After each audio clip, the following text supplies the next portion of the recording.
Hi, everybody. Welcome to Talking Books with Tanisha. I am Tanisha, and I'm so excited that you are joining me for the season finale of season 2. It has been a great ride this season. We've had a chance to talk to lots of different authors about the books that they are telling or writing and the stories that they're telling.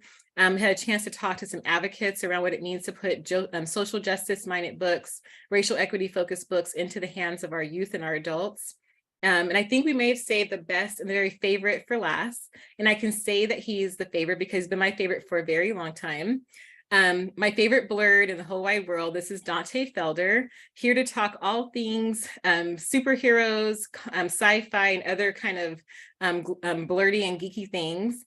Donte, I want to welcome you to Talking Books with Tanisha. Thanks for being here today.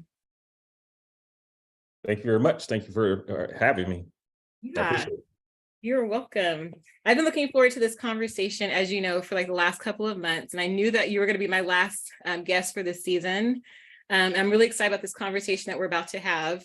The book that we're going to be talking about is behind me, but you can kind of barely see the cover. Thank you for showing it. That's what we're going to talk about. We're going to talk about the other history of the DC universe.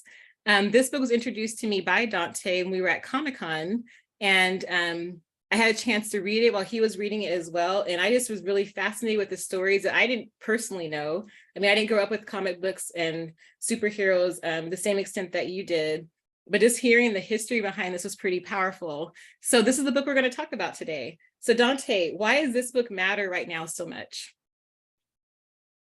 That's a great question. First, I would like to give a shout out to Stella King, who gave me the book for my birthday or Christmas, one of the two. And it sat for a while, and I finally picked it up while at Comic-Con and started reading some pages. And I said, Tanisha, you have to read this. Partly with the very first story where it explores Black Lightning and his trauma, which explores not just his trauma, but collective trauma in his community, and how he's trying to navigate as a Black man, as a Black educator, and then becomes a Black superhero. While he's a Black superhero, he's seeing and noticing biases and the isms that begin to show up and percolate in some of our mainstream comic heroes, such as Superman, Batman, Wonder Woman to some degree. And it's not necessarily like blatant racism, but just understanding like even our heroes that we look up to have flaws. Besides Superman, with his tragic flaw being, or not tragic flaw, but his weakness being associated with kryptonite, he also has a tragic flaw, which is pretty powerful. Is he wants everyone to feel like they belong, and he cares too much, and sometimes that gets in his way when he's trying to save the day. But also underneath that flaw, which this book written by John Ridley, who also wrote 12 Years a Slave, he begins to explore the idea which Superman stands for, the American way, what America stands for, the flag, of what does that mean to Superman and what does that mean for a Black man who's with essentially Black Lightning. And then the book goes further throughout the chapters that unfold, how that American dream or that exploration of or process of the American dream may not be accessible for all, including his family, including having all these amazing powers and gifts. He's still seen as a Black man, even when he's showing up to save the day, save a bunch of white folks. And so it's just like a really complicated, nuanced book around race that I wish more people would have a broader, actually, I wouldn't say broader, just a more comprehensive, complex, instead of a shouting match, but just more of like what's the process? What is our process when we are engaged in discussing around the big ideas around race? Another great story in here is around Katana, who's from Japan, I believe. And just to really thinking about like how she is also trying to navigate that American dream, and becoming responsible for that, like leaning into the American dream for not just her, but for her family.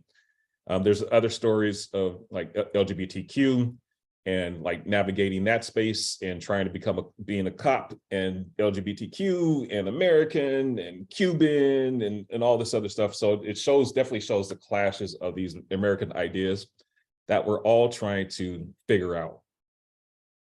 I appreciate like your analysis of those stories. And I think about like how it's paralleling and mirroring what's happening even right now. Like people are still continuing trying to find whatever that American dream is, and then somehow their identity becomes sometimes people's excuses why. Like I think, you know, the way that our society is kind of like, I think, socialized is that you can get through if you're an exception.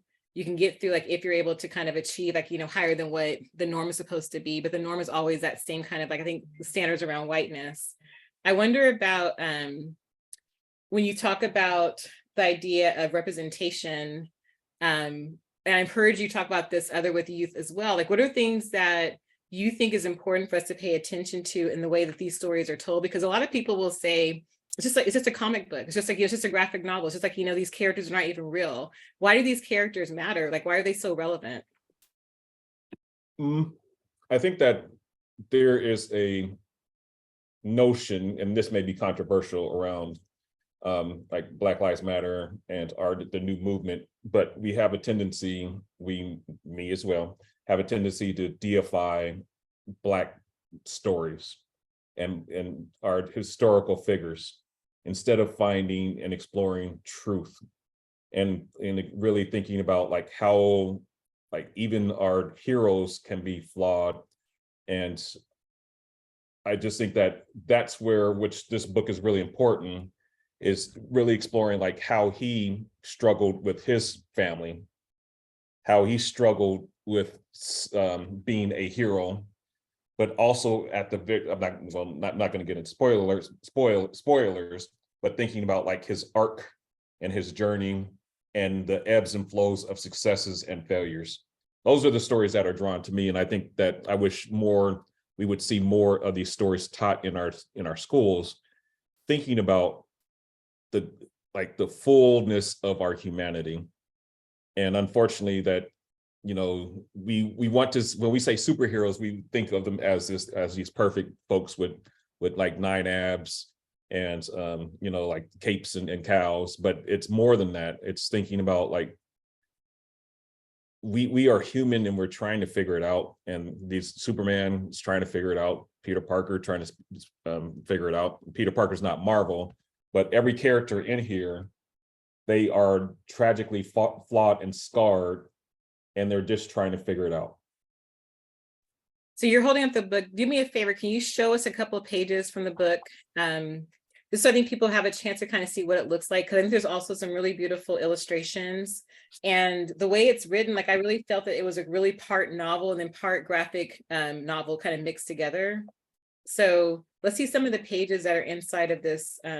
It's really I think the first page definitely shows it all. I mean, just like it's right in your face of this young Black male escaping, running. And initially we think there's levels to it where we see police corruption, but then it begins to like go deeper and further than the traditional tropes that we often see in media. So again, they have some big ideas. We see they explore the Olympics, thinking about like the time where we're protesting. So just very clean and clear and beautiful artwork. Again, here's my boy Superman, and this I love this section where they're talking about like again Superman coming to save the day, but again, what does Superman stand for? And then when Superman, and this is not a spoiler, but when Superman is challenged about his ideology around the American dream and the American flag and what he stands for, is interesting, just the way he begins to process and think about that, which kind of explores into this notion, which I don't believe, I think it's coming down to like thinking about like what is white guilt. And my thing is that I hope and for me too, that we're not trying to put white folks in that space of this white guilt. We need them to transcend that white guilt. We need to have them have growth outside of that white guilt. and move forward. So it's just interesting seeing like the biggies, the thinking about like how that is explored through their life and through their growth as superheroes. I feel like we could talk about this all day. And I want to thank you for introducing this book to me, because I enjoyed it a lot more than I thought I was going to. And I learned a lot. So it really did help explore the counter narrative of what we've usually been told, like here's like Superman and Batman and Wonder Woman and the Flash and like kind of the standards. Because I hadn't heard these stories before. So thank you for introducing that to me. I appreciate that. Mm-hmm. What are you reading right now? What's the book you're currently reading? I'm reading an uplifting book that is just inspiring me become a better man, and that's called The Shining by Stephen King, and just really exploring what it means. And somebody said, I see red rum above me, and I see two little girls trying to call me, and Danny's and Red Rum and doing this stuff. So I am reading The Shining. It's one of his goats. I would also put on that list as goat. The Stand is amazing and great. But right now I'm just really reading really going back to the basics of horror, which is informing my creative process and creative writing right now. I'm also reading the screenplay to Everything Everywhere All at Once. Great movie, great soundtrack, great themes, big themes, big ideas. And so those are the two things that are helping me inform the thing I'm writing. Yeah, I remember when we were first like dating, that Stephen King was like kind of a connector between us. We each were reading the books together, and I liked sharing stories with you then too. Tell me about what is coming up for you next. What are you working on? What should we be looking forward to? I'm working on a sci-fi piece. I'm not going to get into the specifics of it, but it really pushes me as a creative, pushes my ideas around race and equity, and also thinking about like how like it's really speculative fiction and asking large questions. Again, I'm being super vague, no pun intended, with they're talking about superheroes, but yeah, it's a really fun piece dealing with high school students really trying to save the day. That's all I will say about that piece. I'm also working on a screenplay that explores Black identity and what that means individually as well as collectively, who determines and who says and who gives us the title or gives us like permission to be Black, and our relationship with our Black identity and how that molds and morphs over time. That's what I'm working on. That sounds really exciting, Donte. It is exciting. Yeah, it is exciting. And you're also a really great writer. So I look forward to always like reading what you're writing and also seeing it, with the final product. It's always kind of fun to see what comes up in your mind. I want to thank you for being my very last guest for season 2 today, my season finale. I really like talking to you a lot, and I appreciate you taking time to talk with me too. So thank you. Well, thank you. Yeah. And for those out there, yeah. Do you want to give a little plug for South End Stories while we're closing up? Yeah, there's going to be a film festival that's coming up. I'm really excited. There's amazing teaching artists. There's some amazing work that's happening in the community. So absolutely. So yep, go team and all the rest of the good stuff. All right, everyone out there watching, please Google South End Stories. You can find out more information about that event that Donte's talking about. I want to thank you all for being such great viewers of this season, and please continue to like and subscribe and share it with your friends and family. Get the books that we've been talking about. There have been so many great books that have been mentioned this season, and they're just waiting for really great readers to grab them.